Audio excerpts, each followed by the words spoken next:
Tujuan strategi pemasaran. Strategi pemasaran adalah suatu cara sebuah perusahaan untuk mencapai tujuan, sebab potensi untuk menjual proposisi terbatas pada jumlah orang yang mengetahui hal tersebut. Secara umum strategi pemasaran yaitu usaha memasarkan produk atau jasa dengan menggunakan pola perencanaan dan metode agar bisa berhasil menjual lebih banyak apa yang dijual. Lantas apa tujuan strategi pemasaran ini? Yuk, langsung saja simak ulasan artikelnya yang sudah caraprofesor.com rangkum dari berbagai sumber berikut ini. Tujuan dan fungsi strategi pemasaran. Berikut ini adalah tujuan dari strategi pemasaran, yaitu 1. Meningkatkan kualitas koordinasi kepada tim pemasaran. 2. Mengukur hasil pemasaran menurut standar prestasi yang berlaku. 3. Memberikan dasar yang logis di dalam setiap memutuskan sesuatu. 4. Meningkatkan keahlian dalam beradaptasi jika terjadi perubahan dalam pemasaran. Fungsi strategi pemasaran. Berikut ini adalah fungsi atau manfaat dari strategi pemasaran, yaitu 1. Meningkatkan motivasi dalam berpikir jernih ke depan. Strategi pemasaran mewajibkan manajemen perusahaan untuk berpikir out of the box. Hal ini sangat dianjurkan dalam menjaga ritme atau berlangsungnya perusahaan. Usahakan tidak terus mengikuti ritme pasar, namun sesekali mencoba menggebrak pasar dengan sesuatu yang baru. 2. Koordinasi pemasaran yang lebih terarah dan efektif. Strategi pemasaran berfungsi sebagai pengatur arah serta jalannya perusahaan sehingga membuat tim koordinasi menjadi jauh lebih baik dan terarah. 3. Dapat merumuskan tujuan perusahaan yang akan dicapai. Dengan strategi pemasaran, pelaku usaha bisa dibantu untuk merinci tujuan yang akan dicapai perusahaan, baik itu tujuan jangka panjang maupun jangka pendek. 4. Pengawasan kegiatan pemasaran lebih efektif atas standar prestasi kerja. Pengawasan kegiatan anggota tim lebih diperhatikan agar peningkatan mutu dan kualitas semakin terjamin. Jenis-jenis strategi marketing. Asori, 2008/163, mengungkapkan bahwa terdapat 3 jenis strategi pemasaran yang bisa dilakukan perusahaan, yaitu 1. Undifferentiated marketing, strategi pemasaran yang tidak membeda-bedakan pasar.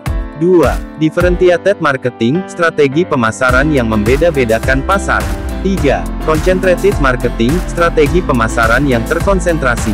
Berikut ini adalah penjelasan dari masing-masing jenis strategi pemasaran di atas. 1.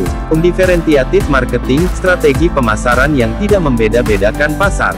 Strategi jenis ini menilai pasar yaitu keseluruhan, sehingga perusahaan hanya mengamati kebutuhan secara umum. Produk yang dipasarkan dan dihasilkan seringkali hanya satu produk saja dan berusaha menarik konsumen dengan satu rencana pemasaran saja. 2. Differentiated marketing, strategi pemasaran yang membeda-bedakan pasar. Strategi pemasaran ini melayani keperluan beberapa kelompok tertentu dengan satu jenis produk tertentu pula. Sehingga perusahaan atau produsen menciptakan produk yang berbeda sesuai dengan segmen pasar. Dengan kata lain perusahaan dan produsen menawarkan beragam variasi produk yang disesuaikan kebutuhan dan keinginan kelompok konsumen yang tidak sama dengan program pemasaran yang khusus diharapkan tingkat kesuksesan penjualan pada setiap segmen tersebut bisa tercapai. Tujuan pemasaran ini yaitu untuk menambah kepercayaan kelompok konsumen tertentu di suatu produk yang beragam sesuai kebutuhan dan keinginan konsumen. 3. Concentrated marketing, strategi pemasaran yang terkonsentrasi. Strategi pemasaran ini mengutamakan pemasaran produk kepada sebagian segmen pasar dengan pertimbangan keterbatasan sumber daya yang ada pada perusahaan.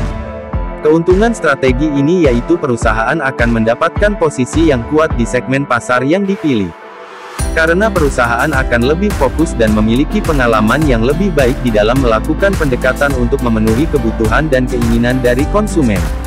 Kelemahan dengan strategi ini yaitu produsen wajib mewaspadai terhadap risiko besar jika hanya tergantung di satu atau beberapa segmen pasar saja. Sebab, dikhawatirkan terjadi perubahan keperluan konsumen atau meningkatnya kemampuan daya saing dari perusahaan lain yang lebih baik. Selain jenis-jenis yang sudah disebutkan di atas, masih ada beberapa jenis strategi pemasaran, yaitu strategi kebutuhan primer. Berikut ini adalah strategi untuk merancang kebutuhan primer, yaitu menambah jumlah yang memakai, meningkatkan volume pembeli. Strategi kebutuhan selektif. Berikut ini adalah strategi kebutuhan selektif dengan cara Mempertahankan jumlah pelanggan seperti menjaga kepuasan pelanggan, memudahkan proses pembelian, mengurangi ketertarikan atau jelang untuk peralihan merek, menjaring pelanggan, acquisition strategier, menempati posisi berhadapan atau head-to-head positioning, menempati posisi berbeda atau different positioning. Untuk lebih lengkapnya, strategi pemasaran dibagi menjadi 4 jenis, yaitu sebagai perangsang keperluan primer dengan menambah jumlah pemakai, sebagai perangsang keperluan primer dengan cara meningkatkan pembelian. Selanjutnya, sebagai perangsang keperluan selektif dengan memberikan perhatian pada pelanggan yang telah ada. Sebagai perangsang keperluan selektif dengan cara menjaring pelanggan baru. Itulah telah dijelaskan mengenai pengertian strategi pemasaran, tujuan, fungsi dan jenisnya. Semoga ulasan artikel di atas dapat menambah wawasan dan pengetahuan Anda.